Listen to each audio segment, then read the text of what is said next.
Hey friends, welcome to Bokeh, a podcast exploring the ever-blurring lines between the personal and business lives of professional photographers.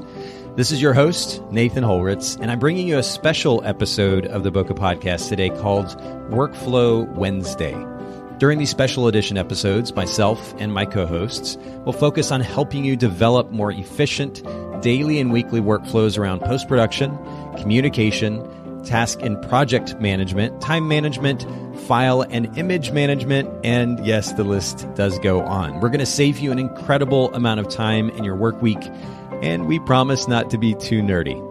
This podcast is brought to you by Photographers Edit, custom image editing for the professional photographer. Just visit photographersedit.com. Ladies and gentlemen, boys and girls, welcome back to not only the Bokeh Podcast, but a special edition of the Bokeh Podcast, which we occasionally run, called Workflow Wednesday. Hello, Rich and Heather and Haylee. What's up? Hey, guys. Good to see you. It's been a few weeks and a few trips and probably a few weddings for Rich and a bit of chaos on the Photographer's Edit side. And there's been all kinds of things going on. We could just talk about current events. Man. We probably could just do a whole show on that. What's life been like for you guys? I mean, we literally, like, you jumped on and we jumped into the Facebook Live here. So we're going to catch up on air with everybody else.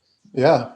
I'm rolling my sleeves. You know something's about to happen. It's getting serious. By the way, for anybody that's listening in on the audio version of this is actually being pushed out to Facebook Live. Workflow Wednesday, we do occasionally on a Wednesday, 2 p.m. Eastern. We push it to Facebook Live on the Photographers Edit Facebook page, and then we run the audio version of the podcast later. Today's episode in particular is going to be very visual in nature. We're going to be demonstrating, we're going to be continuing actually a series on what are you actually calling the series? How to simplify your video marketing. And we're actually Haylee and I are going to both demonstrate video editing portion of this because we're talking about a simple workflow. We want to show how you can very simply edit a video for an ad campaign on Facebook or Instagram. So it's going to be very visual in nature. We're going to talk everyone through it, but know that the best experience is going to be to either show up live, which may be too late at this point, but go back to the Photographers Edit Facebook page and you can watch the video and get the visuals to go along with the commentary. All right. I guess I could do the commentary. Every time Haylee moves her mouse, she's moving her mouse up to the upper right hand corner. And Heather, you can do color. Yeah, exactly. Rich does play by play. Heather can throw in some color. That'd be perfect. Yeah. Everybody going down the road listening to the podcast are like, I can visualize this thing amazingly. Wow. So, yeah. Well, tell us, Rich and Heather, how have you guys been? Personally, professionally, all of the above. Personally, we're still together. I feel like there's... That's a good start for sure. Yeah. That's... So far, we'll see how it goes at the end of this. Hopefully we can make it through this podcast. I feel like if I'm being honest, we lose our personal lives a little bit this time of year, but which I think would be a problem if it persisted past a particular season. But I always think of, Rich has a brother who is a CPA and tax season comes and it's just crazy. April, and this is our tax season, this is our Super Bowl. This is what we've been preparing all year for. To put it into sports terms for, people who like sports. This is what we train for. I was interviewing a photographer earlier today, Rakita Henderson, for the audio version of the Bokeh Podcast, one of our regular episodes. Amazing conversation. You guys are going to have to listen to it. But one of the things that she talked about was the significance of managing her family's expectations during October in particular. She said she shot 24 of the 30 days in October, 31 days in October.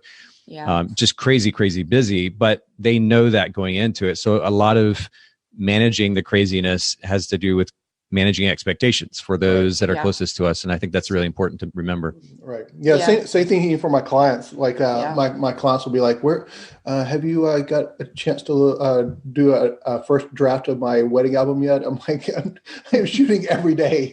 I'm just trying to keep my head above water. You have to almost as a business owner, you have to like say, okay, this is important right now. This is not so important. And we just have to like manage that expectation. It's just a juggling act right now. And the client understood. I was like, hey, I am so sorry. I'm just crazy busy right now. And they understand. Hey, it's fall. Everybody wants engagement sessions and everything else right now. So thankfully, I have really super cool clients that are super understanding. And so, do you usually give them an outline, like a plan for delivering a design to them in a certain amount of time? No, not really. I mean, it all depends again, because I basically just let them know it all depends on my, like how busy, because in February, I can get it to them that day. Right. I mean, and so there's not much happening in February, but just right now, it's just really hard for me to kind of like that, something that it could be consistent through the whole year, you know? So yeah. Interesting. The conversation that I mentioned earlier with Rakita today, and we'll save the details of the conversation for the actual podcast episode, but she was actually talking about album design specifically, or album sales. Okay. And she takes a different approach, which is to actually design the album with the client in person in the office, which I thought was really interesting. She was like, I get that like 2 to 3 hours sitting down designing this with a client, it seems like a big investment in time, obviously. But at the end of the day, we were talking about how it not only improves the client's experience, but her sales went up dramatically as a result of doing kind of like IPS, but with album sales. And so she actually schedules that time. They meet, whether it's in person or via Zoom. And they actually go through the images, and then she puts them into an album and then gets feedback from them based on their commentary about the images. And they put together an initial draft of design just right there, then and there, which is really interesting. I kind of wonder just whether or not the album sale went up simply because people actually got to physically hold the albums. I know that when my clients get to see, when I don't meet with a client ever, they hire me over the phone or over the internet, email. And so I go to their wedding, I shoot their wedding, and I never get a time to actually sit down with them for coffee because they live in wherever. And they actually don't get to, I can even send a blog post about what these albums look like. But when I head it over to them and it weighs like 5, and they do the whole, whoa, this is way heavier than expected, because everyone, including their mom, especially moms, they look at the pricing of my albums and they just think, in their minds, they just think they think Shutterfly, they blurb, they don't understand what one of my the quality of my wedding albums, and just like they understand like what they're paying for, right? Because they just see this huge, they see album and they see this huge price, and they just there's a disconnect there, and so that's going to hurt my wedding album sales in some ways. But when my clients actually see it and they hold it and they look through it, I definitely see a difference between if my clients are paying for it versus what their parents are paying for. A lot of times, I can see that makes a difference. It probably depends on the age of the client too. Rakita was saying that she noticed like she didn't reach her sales goals until she started doing the sales process in person. And I think you may be right. Actually, holding those books probably makes a big difference. But I also think about from back when I was shooting, how that whole album design process could draw out months because the back and forth, they're busy, we're busy, it doesn't get done. And now 3 months are gone and it's still not finished yet. And the client's like, what's going on? And then it becomes there's a potential of the client kind of putting that on us, even though maybe a lot of it was their schedule. Right. They put it on us for not having a good experience in delivering. So it was just very compelling conversation, particularly hearing her approach, which was they scheduled a 2 or 3 hour meeting. And it may be a big deal to commit to that, but now it all gets done in person, or the majority, they have a good head start on getting that album done, the design done in person. And it also encouraged sales. And so kind of a win-win all the way around, better client experience. It was just a very interesting conversation. We're going to push out that episode here in the next few weeks or so. And it was a lovely, like personal and professional conversation all the way around. Can't recommend it enough. We'll definitely check it out. Yeah. That's interesting. So, but you said busy season. Are you able to like take a date night break here and there just to get a little bit of time to take a breath? Man. We are. Yeah. We are. Are you? Yeah. Okay. We're forcing it. But I mean, you just know, like, we have a lot to do. And in fact, we actually went to a vendor thing just last night. Oh, okay. And we did it simply for the networking, for relationships, keeping relationships. But the whole time, I'm like, not the whole time, but I mean, like, but there's definitely this idea behind it. Like, I don't feel I shouldn't be here. You know, I got so much work to do. You know, so and so it's just that aspect of like, hey. Again, we prioritize some things, and including I will prioritize networking with vendors over editing, and I'll just get to it. I'll wake up earlier tomorrow morning. Whatever. I'll just make it happen. Sure, you'll make it work. Yeah. Yeah. How about you, Haylee? What are things been like for you? It's busy season for all photographers, so same thing. But finally have my studio open, which has been really an interesting experience. Congratulations. Yeah. An interesting experience. Can you elaborate? Expand on that. You said interesting. You said the word interesting very interestingly. There's a lot more work. Well, I renovated a studio, so there was a lot more construction and timelines that didn't get it just all got pushed back. So I opened almost 2 months later than anticipated, and I didn't have time to really promote to get the Christmas sessions booked for other photographers to rent the studio. So it's been an interesting thing to tackle and kind of reevaluate how I'll approach it in January, February, March, because those are colder months and I can get more people in than I will in the summer, but trying to get more events hosted there. So I'm still amazed at the amount that Haylee juggles. Like, she's doing photographers edit, Bokeh, helping with Milu. She's traveling with us. We just got back from the United conference, which, again, I can't stress enough how much you guys would just eat up that conference. You've got to go next year. But she's been traveling quite a bit. Is that the one that's coming here? No, the cookout will be here. United happens in Arizona every year. Okay. Yeah. Cool. Yeah. Nice. Can't recommend it enough. But anyway, yeah, things have been crazy. So the fact that she's added a studio to the mix is, I don't know if that's impressive or just, I don't know how to understand it or what, but props to her for juggling all that she does. As you can see from the background, Heather has definitely found time to decorate her house. That took 10 minutes. Okay. Adding a nice touch to the Workflow Wednesday vibe. This whole thing is very Christmassy back out here in our house. Wait, so do you do Christmas decorations before Thanksgiving? This is a good conversation, Nathan. Great conversation. You're off the rails, guys. She's like, where did this come from? Okay. I will say about the kids are getting older, and so it's 3 against 1, and he loses now. So big time. When they were younger, and it was just him against me, then I would usually defer to him and be like, "Fine, we'll wait till after Thanksgiving." Let's just say that on their way home from trick or treating. Oh no! They turned on Christmas music. No. And, I was thankfully I was not there, so I didn't have to suffer through it. But yeah, they found the freedom. They took it, and so having Christmas for 3 months is that's like eating candy all the time. Like, it takes away. It's too much. I'm rounding up. November I'm rounding and December. No, October 31st does not count as a month. 31st. It's November and December. It's like eating candy all the time. Like, it just kills the enjoyment factor. Oh, no, it doesn't. No. The closest thing that I have to Christmas decoration right now, I ran by Walmart today to pick up a few things, and I have like a holiday-ish candle that smells good, but it doesn't even smell like apple or cinnamon or something. It's just kind of this warm, sweet flavor. But you kind of look like you're in a snowy environment behind you. Like hey, we actually had some snow last night. Did you guys see that? We didn't. I mean, we're talking like little tiny, tiny little flakes of snow. Everyone, it went literally around our house. That's the weather just literally just drops everywhere else except our house. It's crazy.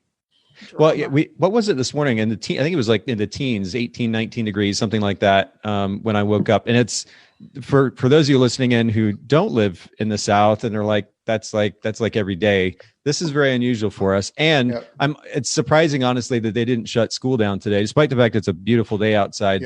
We live in an area with a couple of mountains, and they shut down schools so quickly when there's any chance of freezing, potential of snow. I mean, it's quite hilarious in the end, but yeah. Obviously, I just got an alert that my somebody left my garage door open, so it's been open for an hour now in the freezing cold. So oh, nice. Thanks, kids. I just heating bill. Thanks, guys. Appreciate that. Wow, this has been quite the wide-ranging Workflow Wednesday so far. For those photographers listening in, they're like, I thought we were going to talk about workflow. Yeah. That is normally what we do. That is what the series is about. We talk about workflow, and more specifically, efficient workflow. We're going to talk about how to actually edit your videos for Facebook and Instagram marketing here in just a second. But we have to, at least for like 2 or 3 minutes, Rich, talk about industry news. Can you do it that quick? I don't think we can do it. If you don't, okay. If you don't have that, no, I mean, like the app. Oh, you want to talk about that? Okay. I'll jump in if you need a quick industry news / tech update. Well, Apple just announced their 16-inch laptop today. Did you hear? Oh, about really? that? I didn't see that yet. No. Yeah. So the brand new they have basically they have changed the design of the laptop because everybody was complaining about the keyboard being easily broken on the 15-inch, the last models, and they reintroduced the physical escape key, which I'm like I've been using this laptop for a long time. I don't think I remember the last time I used an escape key, so I'm not sure why people are complaining about that. But they put the physical escape key back in, and added a whole lot of power to it. Really? To get people were complaining that like it was behind the industry standard, and they really bumped up the power to it. So it looks like it's going to be a pretty cool laptop for people who can stand the price tag. So yeah. So it's a MacBook Pro 16-inch, not 15. All the MacBook case producers are like showing a middle finger to Apple right now because they had to break the template, I'm sure. But no, they're probably giving them a hug because people had to buy new stuff from them. You know, that's fair. I should be thinking like a money hungry entrepreneur. That is correct. Yeah. So what do you think about the Apple? We have 1 more minute. What do you think about the Apple AirPods? 1 minute. Pro? So I'm currently, for anybody watching the live video, I'm wearing my Bose noise canceling earbuds, which I've been using for years now. It's the best, like $200 that I've spent on any tech product. They're amazing, particularly in the plane when I'm traveling. Flip that noise cancellation on, and I'm in my own world. It's beautiful. But these are just as good in the plane. I was blown away. I didn't expect as good a experience, but now, of course, wireless instead of the wired that I'm wearing. I can take them wherever I need to. Most flights are only going to last 2 to 3 hours anyway. Maybe the longer side, 4.5. These have a 4 to 5 hour battery life. Not only do they have active noise cancellation, but when you turn the noise cancellation off, they have an active amplification system. So the way that the earbuds are designed, they plug up your ear pretty well when you put them in. But if you don't like that feeling of kind of being in a box, especially if you're at the gym or you're out running outside or anything like that, you want to know what's going on around you. Without noise cancellation on, they actually have this active amplification process that amplifies the noise, like allows the noise to pass through the earbuds while you have that noise cancellation turned off. And then when you want to go into your own little world, like I work out at Planet Fitness and it's loud and they play stupid music sometimes. And so if I want to cancel out of that and go into my own little world and watch a video or something, I can do that. And it is amazing. It was incredible on the plane as well. I cannot recommend them enough. Amazing investment. So what's the price point on those? How do those compare to the version that we have? $250. I think you can get the AirPod 2s for like $150 or even $130 to $140, something like that. Yeah, but that's not with the wireless case. That one has a wireless case, right? You can charge it wirelessly. It does, yeah. Yeah. So that's awesome. Okay. So Christmas. Now I'm in the Christmas spirit, guys. I have not teched it. I mean, Rich knows me from years and years ago when I used to buy the first thing that came out, but I haven't been that way in a while. I just didn't really care that much. Same. But I will say the iPhone 11 Pro and the AirPods Pro have been worthy investments and actually noticeable benefit for the investment. So anyway. Nice. Awesome. All right. So video editing is the topic of conversation today. And for those of you listening in, you're just picking up on the series. We've been talking about how to easily create videos for marketing, Facebook marketing, Instagram marketing, how to simplify this process. We talked about philosophy, how to write copy. And what we're going to actually get into today is how to go about editing the video. Once you actually shoot the video, because we talked a bit about that workflow as well. Once you shoot the video, how do we go about the editing process? I've probably commented on this already on the podcast before. I'm not a fan of Premiere. The design to me looks like something from Windows 98. But I know that tends to be the industry standard for video editing. It's actually what Haylee uses. So we're going to try to do as quickly as possible, like a 15-minute demo each of our workflows, Haylee using Premiere, myself using Final Cut, just to show what how easy the workflow can actually be. Because especially when you take the time to shoot video efficiently. So ideally you're doing it in one take, maybe 2 or 3 takes. You bring that home, you plug that video into Final Cut or Premiere. You should be able to have that video edited within a half hour max and be ready to push it to a Facebook ad campaign. So to that point, and Rich is laughing.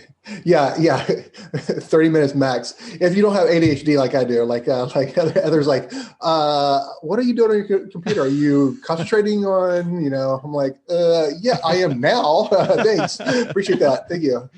Yeah. Well, I'm going to let Haylee take this first. We'll do Premiere. And by the way, for those of you listening in again on the audio portion of this, Haylee and I chatted about this beforehand. We're going to make sure to talk you through what we're doing on screen best we can, just to give you an idea of the main workflow points via audio. But make sure you go to facebook.com/photogsedit, the Facebook page for Photographers Edit. This video will be saved there, and you can come back and watch this video. Now, I will also add, neither Haylee nor I are professional videographers or video editors. This is just a workflow that we've made work for us for the sake of efficiency, and that's what we're sharing here. So Haylee, go ahead.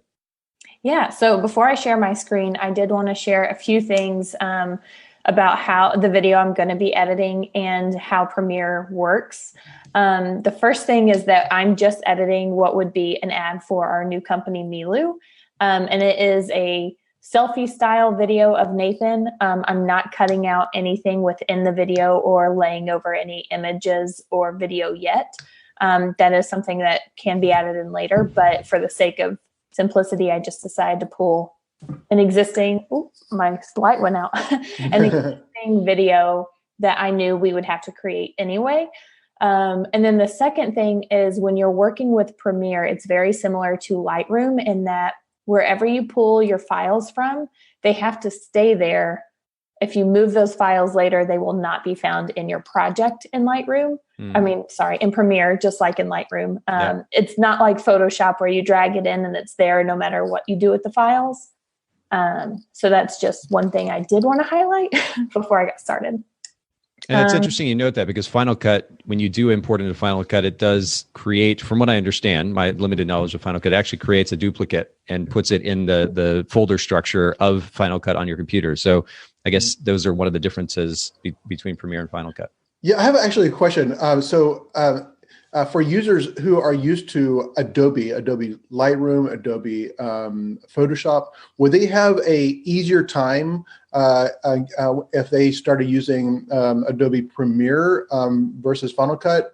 Is it the learning curve? Yeah, the learning curve. But was there any kind of hey, because I know these programs, I'm not starting on square one. Is it like that? I think there will be a learning curve either way, just because Premiere was not like, I know all of these things from Lightroom. Even 2 months ago, I was learning new things that Nathan was like, why is this doing it this way? And then, YouTube taught me something new. So nice. Okay. Yeah. Okay. So YouTube is your friend, huh? Okay. Oh, 100%. But to Rich's point, I will add that Final Cut, and the reason I use it is very much, if you're used to Apple designed products, which tend to be kind of drag and drop and very, very user friendly. That's the reason I use Final Cut. And the reason I don't use Premiere is because it just, the layout, at least by default, and the workflow by default is not as intuitive as Final Cut is. But we'll kind of let everybody decide based on what they see on the screen here. So Haylee, why don't you go ahead and share your screen? Yeah. So let's see here. It's giving me a bunch of options I did not realize. Okay. Nice. Can you see my screen? Yep, I can see it. Yes. Okay, perfect. This is Premiere Pro. And I actually do use Premiere Pro because it's part of the Adobe Creative Cloud suite. So that's the only reason that I got started in this program. And the only reason I continue to use it is because I have it. But before I get started on a project, when you open Premiere Pro, it will ask you to create a new project. There will be a prompt up on the screen. So for the sake of that, it'll look like this. And you can title your project. And I usually use the defaults here. There will be other types of projects you can work on, but I'm not experienced enough to say what all of those things could be. So I do use the defaults based on what YouTube has told me in the past. And if you get really into it, you can really create some cool stuff here. But Haylee, I'd love to jump in. I promise I'm not going to interrupt you a bunch, but I do want you actually make a really interesting point here. And it kind of is it alludes to the point I made earlier, which is that Haylee and I are not professional videographers or professional video editors. And whether it's Lightroom or Photoshop or Premiere or Final Cut, there are basic tools within these pieces of software that will enable us to do 90% or 95% of what we need to very, very simply, very easily, without having to dig into probably 50, 60, 70% or even more of the menu structure and menu system and the options. So just because the options exist doesn't mean you have to learn how to use them. If you can get the job done with a few clicks and just a few options, do that. Get the content out there as quickly as you can. We're not suggesting you compromise on quality, but again, the majority of good work can be done with just a few of the basic options. So can I jump in a little bit, Haylee? What is a project? I mean, like is a project like would you create a new project for every ad that Nathan's trying to do? Like what is a project?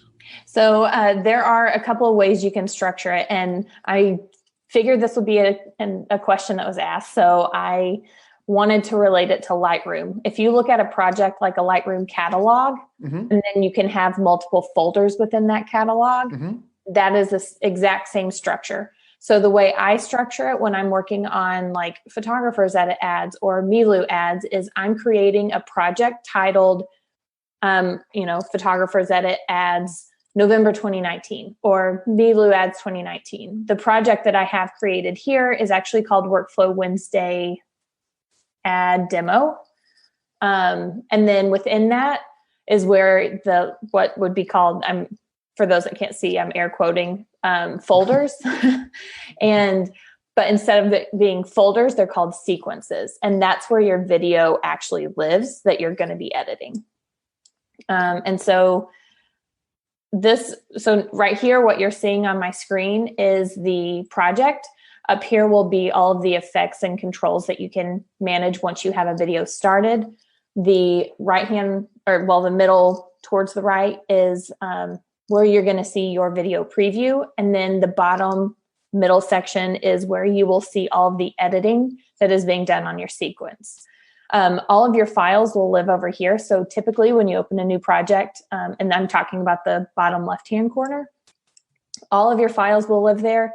And what I do is I just drag and drop into here. So I've already pulled all of my files in, and that includes a video, background music, and then 2 graphics that we use for Photographers Edit, for Milu at the end of all of our videos. So I'm going to get started with creating an actual sequence, which will be where I edit the video. And I just go to new, file, new, and then sequence.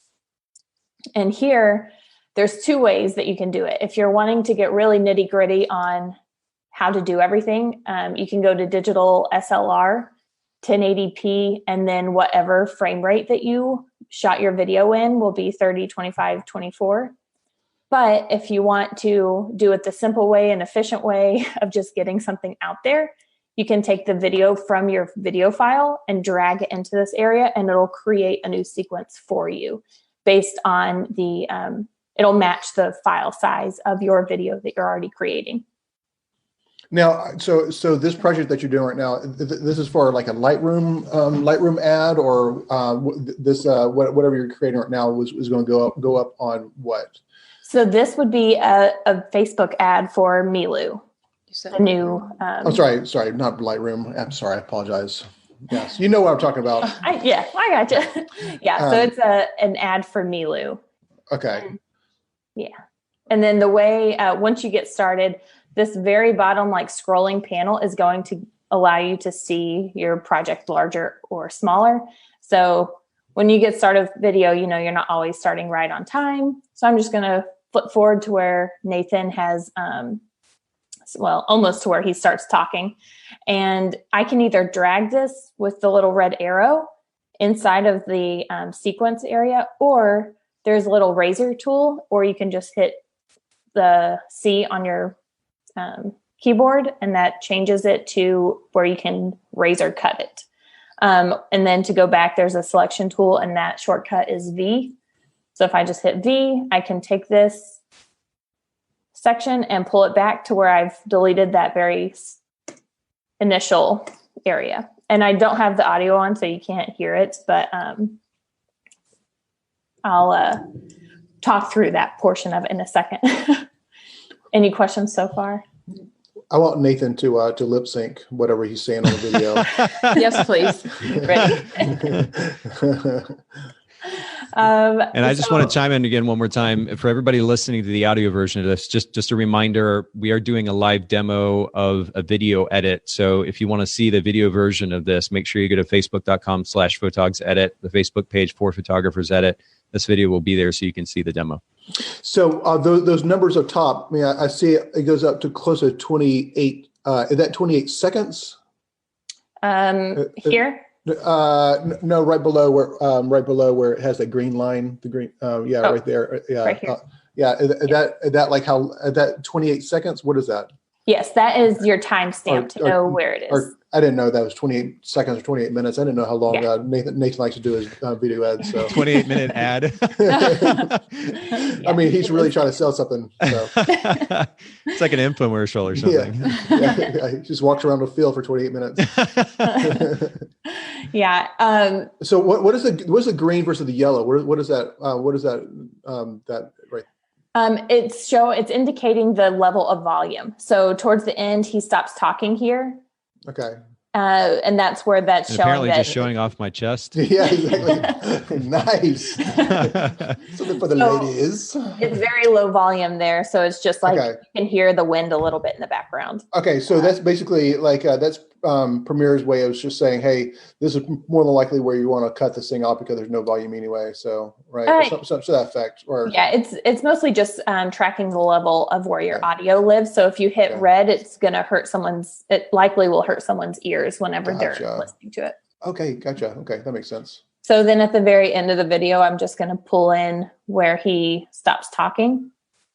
Right about here. So I don't want to leave it too long. Oop, okay. And then there's also, I have like the zoom thing in my shot. Anyway, over here, there are basic color correction. You can import presets for your video. Today, I'm just going to go with black and white for the sake of time. So if you go up to the top, I'm just going to select black and white and then go back to the color. And this is where you can change the exposure. But I'm just going to hit auto for a baseline and then update. But you can spend way more time playing around. I know photographers like colors to look just right. So we'll go with black and white for the time being. Then if I go to pull this back, I can add in music. Actually, I'll go ahead and add in the graphics because the music will need to be the same size. So I basically just pulled straight from the library into the sequence and it auto clicks to where the video ended. Okay. And so I'm going to control click on that because I want to change the duration of it to just 2 seconds. And that's just one of those things that we decided we wanted it to be 2 seconds at the end. If you wanted to put this clip above here and randomly have it placed in the middle of your video, you could do that and it would do it just like that. Okay. But I'm going to set it at the end and same with our logo. And then I'm going to do the same thing, control click and change the duration to 2 seconds again. Sometimes, depending on the video, you want to transition better. Instead of just a quick click out of it, you're going to want it to fade. So here I'm just going to do apply default transitions. And you can see that a little fade the cross dissolve has come in. Oh, and when I hit it, that's just fancy. Sorry, I keep thinking y'all can hear what the video is saying, so I stopped talking. You can actually hear, but we can't. Okay. Yeah, because it's in my headphones. Okay. If you want to make any changes to the transition duration, it's just Control-click again, and you can change the duration of that. The other thing with video is if you want to add in music. And so I go in and I just pulled this music that we use pretty standardly for our ads. And then you pull it down to be the same size as your video clip and graphics. Something that a lot of times you'll have to deal with is that background music is much louder than you want it to be. So in order to change that, you're going to either just double click on it and it'll pull it up here. But I like to compare it to if you click out of it when you're on this audio clip mixer, it'll show you where the levels are. So I bring it down about 17 decibels lower, almost 18 than the actual clip, because then you can hear Nathan speaking along with the background music. So it'll level out better. Sorry. I keep getting distracted thinking you can hear it. It sounds amazing. Well, if I pull it out, it won't sound as normal because it's coming out of my computer. But so that's one thing. The other thing we do pretty often is add in like Nathan Holritz, Milu.com, and then you just use that type tool, type in what you want to say, and then move it to where you want it to be. And you can also add in those default transitions by hitting Control click on either side. But for today, I'm going to just keep that out and delete that. The next step, so pretty much my video is done. The next step that I would go about doing is By the way, I have to highlight here, that only took you 7 minutes or so to do? And I was talking through it. That was her explaining what she was doing too. Right. Heather, are you ready to do this? We got the chuckle. Did you hear the chuckle? Did you? Wow. She's over here taking notes, mental notes, Brent. Oh, I did forget one more thing that I do. I fade out the music at the end as well. Mm-hmm. So that's the last thing that I would do before going in and rendering. And rendering actually takes a little bit of time, so I'm not going to do it here. But what you would do is go to sequence and render into out. And basically that just like allows your video to, render, but it prepares it to export. So let me go and exit out of here because I'm not going to be able to render that one. But I did go ahead and render this other one before we got started so that I could show you what exporting looks like. So if you go to File, Export, and then Media, it should pop up here. And it is rendering a little bit. But what I've been doing, and I did a little bit of research on what works best for Facebook and best for Facebook ads. And so the format is going to be this H.264 for the format. And then your match source, instead of high bit rate, I'm going to do a medium bit rate. So match source, medium bit rate. And basically that means it's going to match exactly what the video was shot in and what you have it as in your sequence. And then create a medium bit rate. And below there, if you want to change this to square, I recommend that you do it while you're editing. But if you have you want to do a Facebook video that's landscape and then a square and then an Instagram story one, but you don't want to edit 3 different videos, you can export that as different sizes by unchecking the match source. But we're going to leave it as that for now. And then let me see what else was there. Audio. We're going to take that one back. Mono. There. I'm trying to think of anything else that I change, because there's also presets you can create. You can develop your own and then save the preset once all of your settings are in here, which makes it super easy when you go back to do more and more videos. So I got a question for you, if you don't mind. I've also heard that like videos that have closed captioning, because people like to look at videos without their sound on, actually do better. Can you do closed captioning in Premiere? Yes, you can. I don't. I personally use the Facebook closed captioning because it tells Facebook that there is closed captioning on it. Therefore, your video will perform better. And they will give priority to your ad over other ads that don't have closed captioning. But the great thing about Facebook ads, and I think we're going to get into like the uploading process next week on Workflow Wednesday, but they will go ahead and generate your closed captions for you, and you can go back and edit it. And it's much simpler than doing it in Premiere Pro. And then you have the benefit of Facebook has closed captioned or knows that it's closed captioned. So Facebook probably will analyze the video and recognize what Nathan is saying and do it automatically. Yeah, it does it automatically, and then you can go in and manually edit it if you need to. And it's like a 10-second auto thing. Like when you upload the video, you click closed captions. And Back then in my day, you had to do this manually. The one thing to note, though, is if you are going to start using, and really it shouldn't be an if, when you start using closed captioning, just make sure that you're not putting title text, like Haylee mentioned earlier, Nathan Holritz, CEO, Photographer's Edit, or whatever you're going to put you would normally put like in the left-hand corner. You can't put it down there because the closed captioning will cut that off or cover it up. So just make sure that any text that you want the viewer to see goes up in one of the top right or left-hand corners so that they can view that while the closed captioning is running. Oh, nice. Okay. And that's something that we've learned over time is because we did used to put it down here and none of us even thought about it until one of us saw it in our Facebook feeds. And it was like, oh, that's covering up everything, so. Okay. But when you go to export it, you just hit export and it starts. I'm not going to do it because it will slow my computer down and I don't want to lose you guys. And we have 15 minutes left, so I should jump in. Do you have anything to add to that before we jump to Final Cut? Nope, that's the last.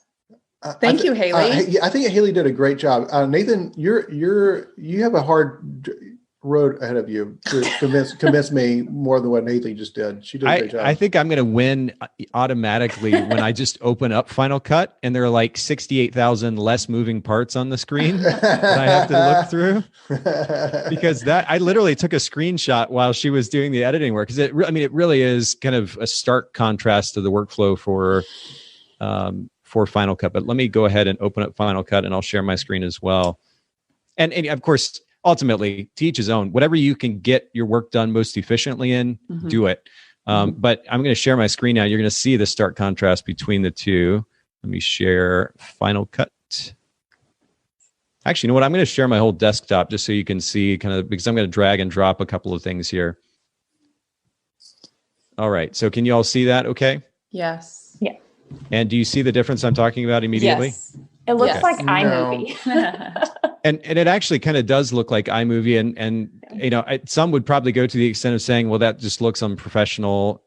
But hey, at the end of the day, if you've got the tool, it gets the work done. I would do it in iMovie if I had all the features. Yeah. I don't care if it's labeled professional or not. I want a simple, efficient workflow. And I'm not a professional videographer or video editor. This does the job. It's very drag and drop. But let me just show really quick. So similar to the way that Premiere is set up, we have in Final Cut, you have, libraries, events, and projects. And you can see the kind of the hierarchy here. The library is, I was actually looking at a document that I think Adobe produced, and they were talking about the library, referencing the library like a job. And then within that job, you can create multiple events. And then within that event, you have a project. And I'm sure that, I don't know if there's actually officially the correct way to use each of those categorizations. I bet that a lot of videographers use them in their own way. But at this point, you can see I've got two libraries because I don't create a ton of videos. I've got two libraries created here, one for Milu, one of my companies, and the other for Photographer's Edit for PE. And then underneath that, I can create a new event, which by default is labeled by date. So when I create a new event, it says 11/13/19, and I click OK. And then within that, I can actually create a new project. and we're going to call this, we're going to call this Workflow Wednesday demo. And I leave the settings that you see currently, I just leave. I don't mess with those, and it's worked out fine for me. So I'm just going to click OK. Again, I'm going for simplicity here. And now I have a new project. So I'm just going to click on that project. And then I've got a video over here on the right-hand side that I'm going to drag and drop. And I literally shot this morning or this afternoon, testing out the new GoPro Hero 8. And oh, you got it. I did. That'll be a conversation for another day. I will say that the audio comparison between the GoPro Hero 7 with the Rode Video mic and the GoPro Hero 8 with just its built-in forward-facing mic, there is a significant difference. I would say that the Rode Video mic is probably going to give you a little bit. It's a thinner, kind of flatter sound. Of course, you can always edit that in post. The GoPro Hero sound is actually fuller, more bass, but it also going to require a little bit of post for refining. So it's neither of them are perfect, but I think I would give up for the sake of mobility and just having the camera with the built-in mic. I would probably just go with the Hero 8 because the audio is not bad. Okay. Anyway, I brought this video in, and I'm just going to work very, very quickly here so y'all can see this and just kind of walk you through the workflow. But I brought the video in. I like to use keyboard shortcuts where I can. Command plus or minus zooms in or out on that clip. And then what I'm going to do from there is bring in, one second here. I'm going to go ahead and zoom in just a little bit more and drag that here to where I'm at least making a halfway decent expression and use that blade tool that Haylee was referencing earlier and just click B, hit A, select that piece right before it and just click delete. And you can see it automatically kind of magnetically drops or moves that clip back to the beginning. And then I'm going to do the same thing over here on this side. And I'm going to click B there again. A to select that little clip that I'm deleting, get rid of that. Now that I've done that, and I'll zoom out again so we can see the whole clip. Now that I've done that, I'm going to select the clip. I'm going to right click or control click on it and detach audio. And that will allow me to engage with that audio and edit that later on if I need to. And let's get off that funny looking face. There you go. If I click on that audio there, I click on the settings or this little icon right up here in the top right-hand corner, the inspector, and I can come in here and make audio adjustments. Very simple preset adjustments if necessary. You can also, I also use a particular tool, and I'll show you this really quickly. It's just a quick tip before I go back to the regular editing process. There's a little tool, plugin for Final Cut called Crumple Pop. It sounds hilarious. It's adorable. But I literally just, and again, goes to Apple's style of workflow. I just drag and drop Crumple Pop right here onto. I'm sorry, I can't handle it. I want you to say Crumple Pop over and over and over 5 again. times really fast. Yeah. No, I just love it. It's amazing. Is that an additional plugin, or is it something that just comes in it? It is a plugin, and I think I actually had to pay for it. This was some time ago, so I don't remember the price, but it's a great little plugin that allows you to take away or kind of denoise the audio itself. And I can go in here and actually modify. Right here, you can see Crumple Pop. I can. This is awesome. Okay, go ahead. I'm going to click on the editor, and then I can manage that and also create presets from that denoise preset. So from what preset? From that, yes, from the Crumple Pop preset. Yes. Okay. Thank you. I appreciate that. I just want to get clarification about that one. Okay. Of course. Now, for color grading, there are a couple of things you can do here. The color grading tools built into Final Cut now are actually not bad at all. And click on this little icon right here and make very simple color corrections. You can see, and I'm just going to do this very basically. Don't judge because this is not meant to be perfect. It was a little bit hot, so I can bring the exposure down. I can come in here and adjust saturation, adjust contrast, etc. Or, even like Haylee was saying earlier, we can go all black and white if we want to do that, just to keep with the brand. But it's very easy just to make manual adjustments. And there are actually a variety of ways that you can color grade. That was just one of them. You've got a color board. color wheels, color curves, hue and saturation curves. If you want to geek out about it, you can, but the options exist. Pretty simple and frankly not that difficult to do. The GoPro does a really great job of, in this case, it was a little bit overexposed, but white balance tends to be relatively accurate and not too difficult as long as you're keeping an eye on your ambient light. So I'll just add that little bit in there, but let me take this away. And then we talked about a title earlier. Now, there are a couple ways I can do this. I can manually add a title. If I click on this little icon in titles, again, just like Apple, very straightforward, nothing to try to guess at the meaning of. And I can just bring this, I can drag and drop this right down here. And I don't want it to be that long. I'm going to literally just drag and drop again, probably 3 seconds or so. And you can see name and description. And I'm just going to literally double click on it. Nathan Holritz, photographers, or we'll say the Bokeh Podcast.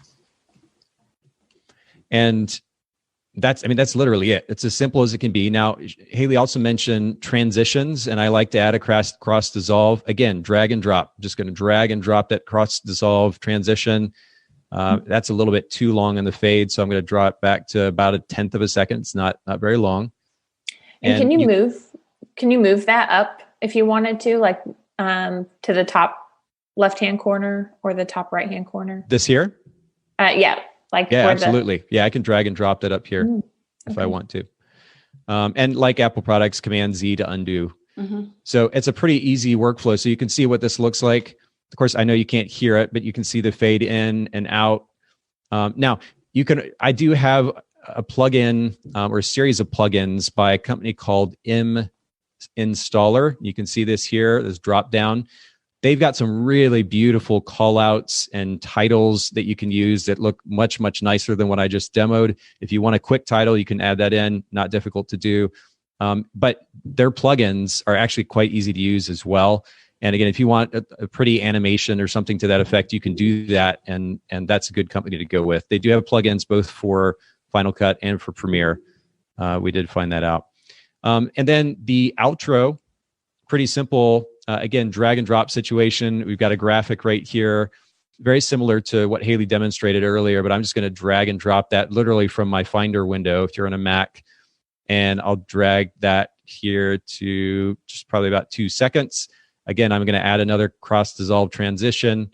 And we have a finished video here with the exception of one thing, which is the music. Again, drag and drop situation. So I'm going to grab this music file. I'm just going to drag that onto the timeline. And let me turn off this. And what we're going to do, I'm going to zoom out and I'm just going to bring in, just going to literally drag that music file to match the length of the edited ad. We'll zoom in here a little bit more. And we'll match the end. And then the other thing that I'll do, also like Haylee did, is to fade that audio out. But the cool thing is it's really easy to do.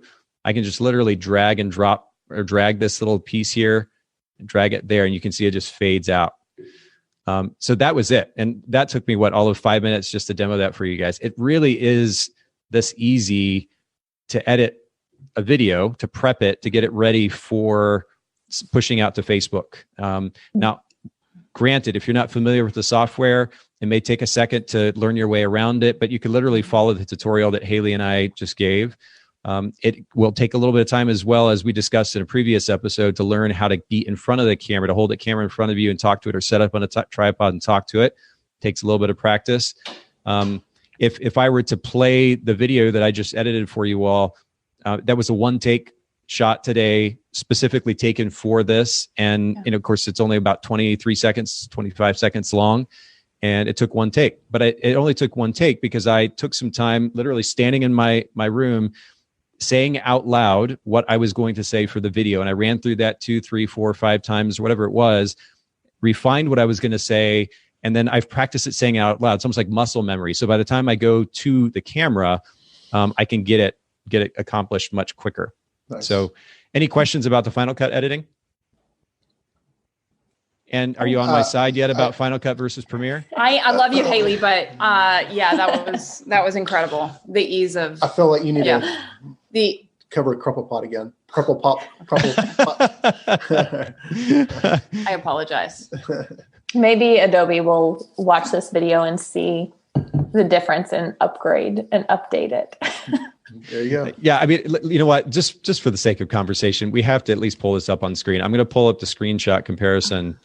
Let's see, where is it here? So we're going to pull up, and I'm going to share my screen so everybody can see this. Let's do this here. I think it's one of those things, like I've only really ever worked in Premiere, so it's what I've always known it, you know? Sure. I mean, it makes sense to stick with what you're familiar with, you know? Yeah. So you all can see, just the difference if we first close this up a little bit. But this is the workflow kind of laid over the top of Final Cut that you saw a second ago. Yeah. Versus Final Cut. And that's the reason I'm a fan. But again, all jokes aside, for those of you who use Premiere, either because it is more of an industry standard, and I realize that, or because you're just comfortable with it, that's great. Whatever you can get the work done most efficiently, and that's what's most important. And that's what y'all demo today, is that, do y'all do that about like 90% of the time? Like do y'all do anything special? Do y'all or is that like that? Hey, what are you saying? No, I'm just talking about like when y'all put stuff out on Facebook. I mean, that works about what y'all did today works about 90%, 100% of the time. Like what? That is what we do. And I will say to add to that, it'll make. I was impressed, but now I see how simple it is. I'm not so impressed with you guys. Well, here's the thing, and it actually gets even simpler than that, because I can go to previous projects and I can copy and paste elements from those projects.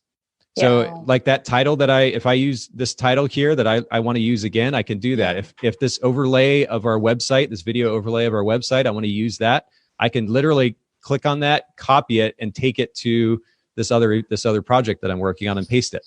Wow. So if you're using some of those elements over and over again, you could you can work so quickly. It's really, really great.